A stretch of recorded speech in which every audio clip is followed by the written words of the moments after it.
On va vous parler de l'application ActiveCaptain. Donc on en a un petit peu parlé dans les présentations des produits dans une autre vidéo. ActiveCaptain, c'est une application donc, qui est compatible iOS ou Android, qui est gratuite et qui va vous permettre de vous connecter à la gamme Striker 7 et 9, à la gamme EcoMap et à la gamme GPS Map. Ça vous permet de faire les mises à jour logicielles, d'enregistrer vos appareils et aussi de télécharger des données de bathymétrie, donc la fonction Quick Draw. Et aujourd'hui, on va vous montrer comment appairer le smartphone, ou la tablette d'ailleurs, sur votre écran. Donc dans un premier temps, il va falloir activer le réseau Wi-Fi de l'appareil. Donc ça, on va être obligé d'intervenir physiquement sur l'appareil. Et on va activer le réseau Wi-Fi. On va choisir donc le menu Hôte. Et on va mettre un code. C'est un code à 12 chiffres. Logiquement, il faut mettre des chiffres et des caractères.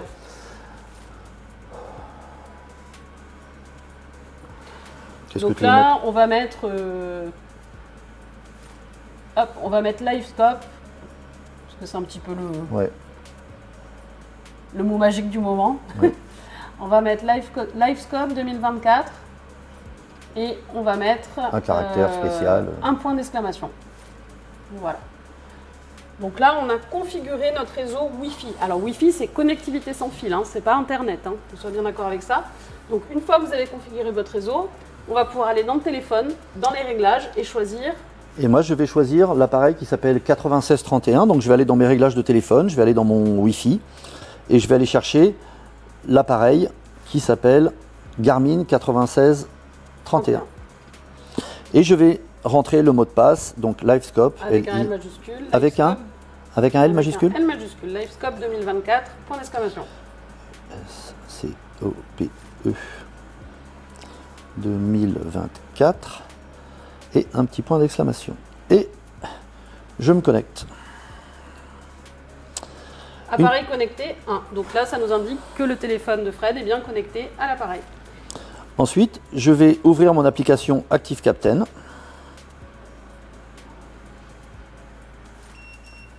Voilà. Et là, j'ai un nouvel utilisateur ActiveCaptain a été détecté. Cet utilisateur est-il le propriétaire? Alors non. Aujourd'hui, j'interviens sur un appareil qui n'est pas le mien, donc je ne suis pas le propriétaire. Si on met non, je vais arriver en tant qu'invité. Donc c'est-à-dire que je vais pouvoir faire des mises à jour.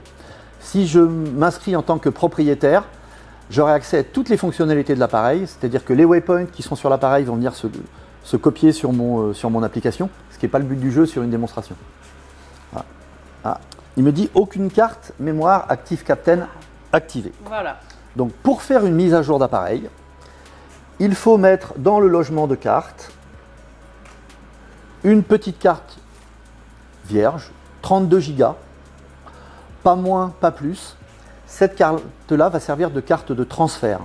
C'est-à-dire que quand je vais aller télécharger ma mise à jour sur mon téléphone et que je vais vouloir l'envoyer vers l'appareil, cette mise à jour-là va passer par la carte de transfert avant de s'incrémenter sur l'appareil. Une fois que on aura défini une carte ActiveCaptain, je pourrai télécharger la mise à jour. Il suffira simplement de mettre mise à jour et la mise à jour va se mettre sur l'appareil automatiquement. On va le faire pour vous montrer.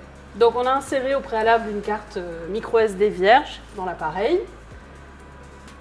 Hop, on va sélectionner la cartographie. Et il va nous créer donc la carte ActiveCaptain qui va permettre de faire les interfaces, la mémoire tampon, on va dire, pour tout ce qui est mise à jour.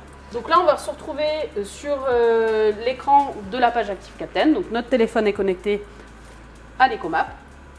On va retrouver ici donc, les mises à jour logicielles. On voit qu'en fait, une mise à jour a été téléchargée sur le téléphone et on est en train d'envoyer la mise à jour directement sur l'écran. Synchroniser les données utilisateurs, on va pouvoir synchroniser des points qu'on aurait enregistrés dans notre téléphone pour les envoyer dans l'EcoMap, ou inversement, on a fait une série de waypoints dans l'EcoMap et on veut les sauvegarder sur son application. Les smart notifications, ça va être tout ce qui est SMS, mail, appel, qui vont donc un peu des notifications pop-up qui vont arriver directement sur l'écran. On l'active ou on le désactive. Hein. Moi, quand je suis en mer ou que je suis sur l'eau, je n'ai pas particulièrement envie de recevoir mes mails ou mes messages, donc on peut les désactiver assez facilement. C'est au choix. Le One Chart, ça vous permet d'acheter des cartographies, donc ça c'est plus pour la mer, hein. On peut acheter des cartographies à l'étranger par exemple, à distance, on n'est pas obligé d'aller toujours dans un magasin, parce que c'est pas toujours possible.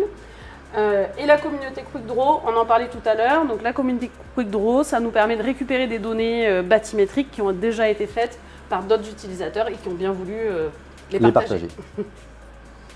Voilà, donc là la mise à jour, on est à 52% de la mise à jour, donc en fait une mise à jour ça se met assez rapidement. Donc elle va d'abord se mettre sur la cartographie, donc elle s'affiche ici, et ensuite l'appareil va nous demander de valider la mise à jour, ça va prendre une petite minute, et une fois qu'on aura fait ça, on n'aura plus besoin d'y revenir pendant 3 mois, 6 mois, 1 an. Oui. Les mises à jour, ce n'est pas nécessaire de les faire tous les 3 mois. Par contre, c'est nécessaire de les faire si à un moment donné on a un petit bug sur l'appareil, on voit qu'il y a un petit problème d'affichage. À ce moment-là, on fait une mise à jour et ça corrige en général, dans 95% des cas, ça corrige le souci.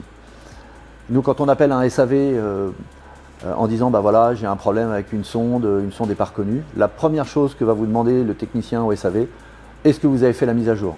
Donc c'est absolument indispensable de la faire quand il y a des petits problèmes. Voilà.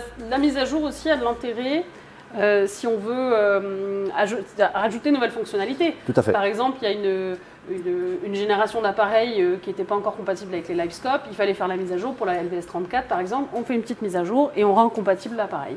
C'est ça. Donc c'est pas parce qu'on a acheté un appareil qui a 2 ou 3 ans et qu'on a une nouvelle sonde qui apparaît que l'appareil sera forcément incompatible. Peut-être qu'il y aura simplement une mise à jour software qui va faire que l'appareil va pouvoir lire cette nouvelle technologie. Voilà. 96%, on arrive au bout. Et ensuite on va avoir un petit message, voilà, des mises à jour logicielles sont prêtes à être installées. Voilà. Installer maintenant. Installer maintenant. Voilà. Alors, il est très important, lorsqu'on lance une mise à jour, de ne pas couper l'appareil. C'est-à-dire que l'alimentation ne doit pas être coupée, sinon on a des petits soucis logiciels. Donc, on laisse bien la mise à jour se faire. C'est très rapide en général. Hein. Et on voit ici, donc on était en version 30.4 et maintenant on est en version 34. Il redémarre et à partir du moment où il a redémarré, c'est bon, la mise à jour est installée.